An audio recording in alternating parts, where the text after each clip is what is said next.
at Memorial Day in South Seattle. A woman and 3 kids, including a 10-month-old baby, hurt in 2 separate shootings. It's so heartbreaking here. And we want to show you where this happened on this map here. The shootings happened about 2.5 miles apart from each other.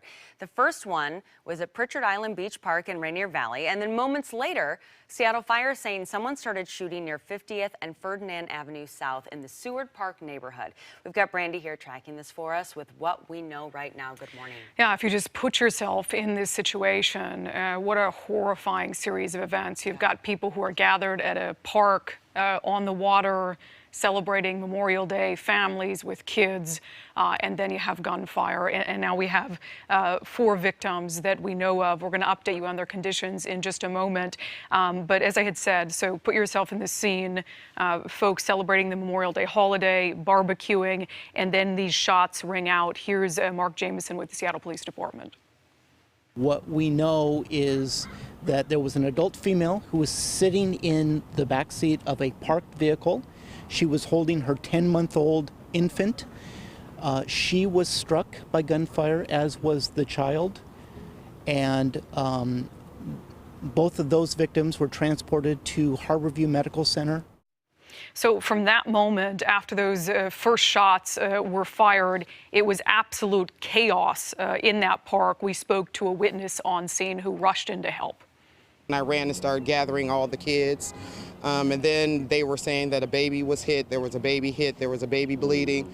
There was a lady in panic, and she had a baby in her arms. And so I just grabbed the baby, and I started patting the baby down to make sure that actually there was no blood on the baby.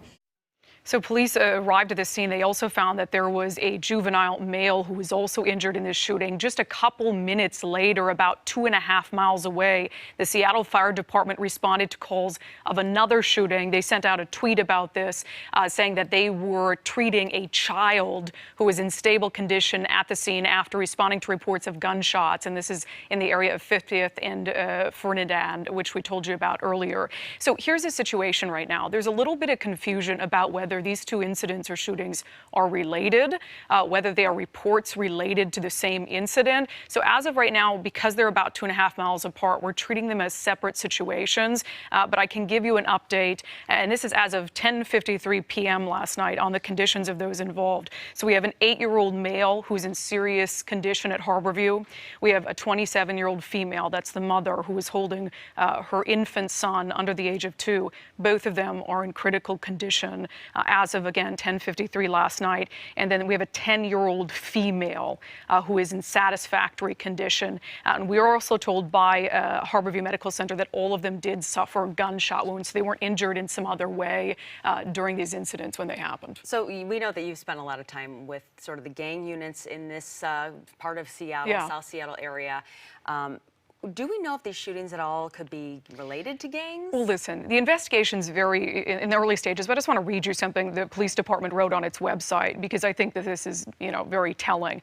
According to witnesses, 2 groups of individuals began shooting at one another in the parking lot of a park.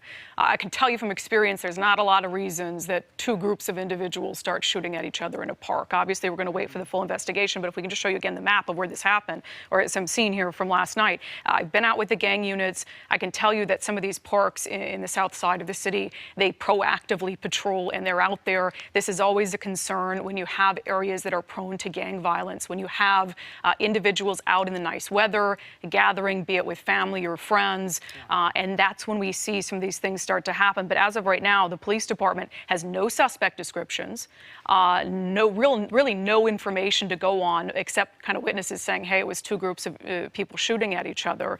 And so they're really relying on the public and members of the community to come out and to assist them and to give them whatever information that they have. Listen, we've got 3 kids here, and we've got a baby who was shot on Memorial Day at a barbecue in the arms of his mother.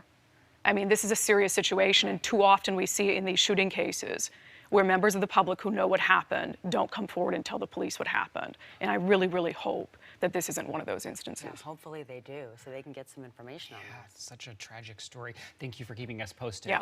Appreciate it very much this morning. The other big story that we're